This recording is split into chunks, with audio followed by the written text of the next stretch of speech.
하루에도 전국 각지에서 일어나는 뜻밖의 사고들로 억울한 피해를 입으신 분들이 이렇게 많다 보니 실제로 저희에게 교통사고 손해사정에 대하여 연락을 주시는 분들이 상당히 많습니다. 문의건 중에서도 상당히 많은 비중을 차지하는 것이 바로 교통사고 디스크 사례입니다. 여기서 잠깐 디스크에 대하여 설명해 드리자면 우리 척추뼈 사이사이에는 말랑말랑한 추간판이 존재합니다. 이 추간판이 퇴행성 변화에 의하여 또는 급격하고도 우연한 외래의 충격으로 인하여 본래 위치해야 할 곳에서부터 튀어나와 척추 뒤를 지나고 있는 신경을 자극하게 된 때를 우리는 흔히 척추 디스크 또는 추간판 탈출증 등으로 표현합니다. 교통사고 디스크 손해사정 문의가 많은 이유는 바로 추간판 탈출증이 질병으로 분류되기 때문입니다.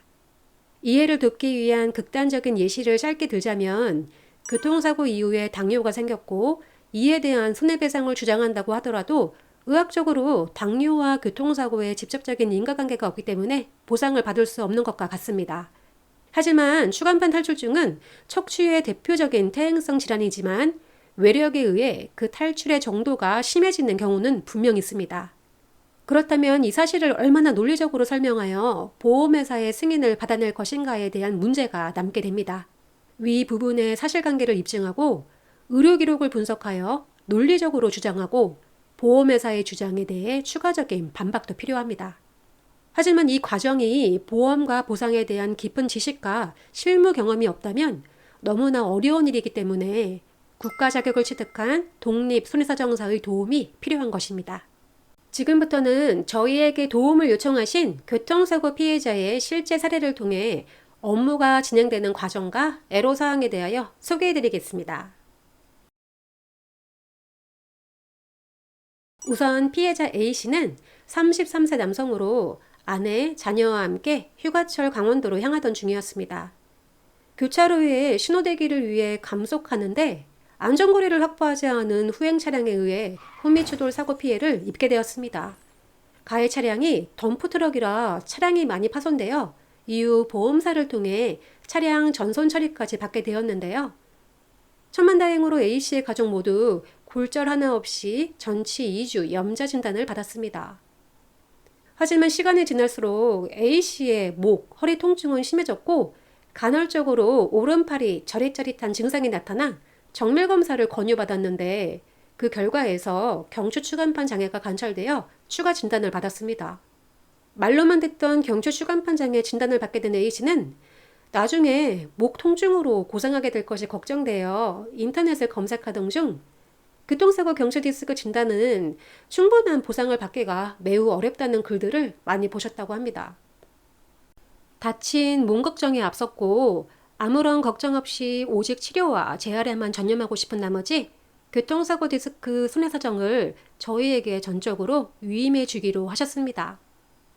위임 계약에 앞서 A씨의 경추 디스크 상태를 객관적으로 검토해 보았고 A씨는 사고 이전에 목 통증으로 병원 진료를 받은 적은 없다고 하였지만 검사 자료는 퇴행성 변화가 상당 부분 존재한다고 이야기하고 있었습니다. 하지만 A씨의 현 상태를 사고 경위부터 과실, 그리고 의료기록까지 종합적으로 살폈을 때 교통사고 경추 디스크 손해사정을 통해 후유장애로 노동능력 상실률을 평가받아 상실 수익액을 산정하고 보험회사에 이를 주장하는 것이 가능할 것이라는 확신이 있었습니다. 손해사정 위임 이후에 A씨는 한결 편안한 마음으로 치료에 집중할 수 있었고 꾸준히 치료를 받으며 경과를 함께 관찰해왔고 사고일로부터 6개월 정도가 흘렀을 때 전문의에게 교통사고 디스크로 인한 한시적인 후유장애가 남을 것이라는 평가를 받아 이를 근거로 손해사정서를 작성할 수 있었습니다.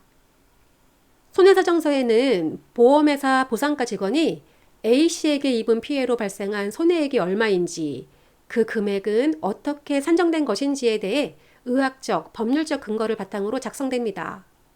손해사정서를 아무리 완벽하게 작성한다고 하더라도 보험회사와는 기본적으로 입장의 차이가 있기 때문에 언제나 의견 충돌은 생기게 됩니다. 하지만 그때 얼마나 전문적인 지식을 갖고 있는지 또 얼마나 많은 실무 경험을 가지고 있는지에 따라 손해사정 의견 진술 내용과 질이 달라지기 때문에 보상의 결과가 달라지기 마련입니다.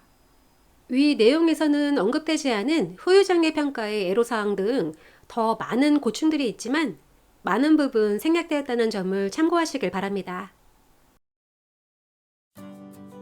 오늘은 이렇게 교통사고 디스크 손해사정에 대하여 살펴보았는데 교통사고 피해로 몸과 마음에 상처받은 분들에게 큰 도움이 되었으면 좋겠습니다.